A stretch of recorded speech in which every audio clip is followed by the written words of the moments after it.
గందరగోళంలో జగన్మోహన్ రెడ్డి కంటి మీద కునుకు లేదు. రోజుకు ఎమ్మెల్యే జారిపోతూ ఉన్నాడు. అంతకుముందు ఒక 4 ఎమ్మెల్యేలు చూపించారు హ్యాండ్. అంతకుముందు ఒక ఎంపీ ఢిల్లీలో ఉండి ఆయన రోజు చేయవలసింది డ్యామేజ్ చేస్తూ ఉన్నాడు. ఇప్పుడు బాలినేని శ్రీనివాసరెడ్డి ఆయన మాట్లాడేది ఆయన మాట్లాడుతూ ఉన్నాడు. ఆళ్ళ రామకృష్ణారెడ్డికి తెలిసి వచ్చినట్టుంది జగన్ అంటే ఏంటో. చంద్రబాబు గారి మీద కేసులు వేశాడు. జగనన్న కళ్ళల్లో ఆనందం చూద్దాం, ఆయన నాకు మంత్రి పదవి ఇస్తాడని చెప్పేసి పాపం కేసులు వేశాడు.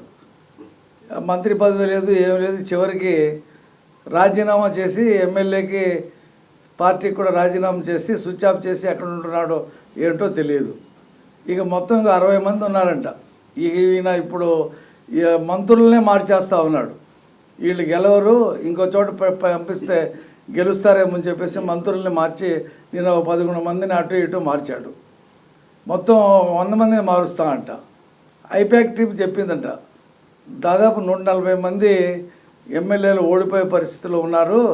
అంటే ఏదో కేసీఆర్ కొత్త వాళ్ళని పెడితే 12 మందిని పెడితే 9 మంది గెలిచారు, నేను కూడా 100 మందిని మారుస్తే ఒక 90 మంది గెలుస్తారేమో అని చెప్పేసి పాపం చావు బతుకుల్లో ఉన్నవాడికి దిప్పుడు కళ్ళెం ఆశ అంటారు కదా.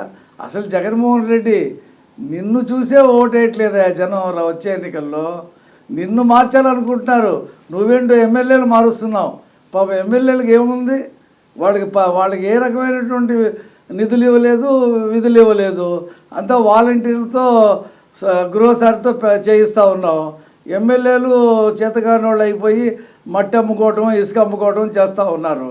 నువ్వు ఎమ్మెల్యేలు మారుస్తూ ఉపయోగం ఉంది జగన్మోహన్ రెడ్డి. నిన్నే మార్చాలని చెప్పి అనుకుంటున్నారు.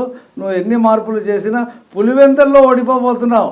ప్రజలకు అలవాట్లేదని చెప్పి మారుస్తున్నావు. చూసావు ఎమ్మెల్యేలని, నువ్వు ఎక్కడ ప్రజలు కలుస్తున్నావు? పరదాలు వేసుకొని నువ్వు తిరుగుతూ ఉన్నావు.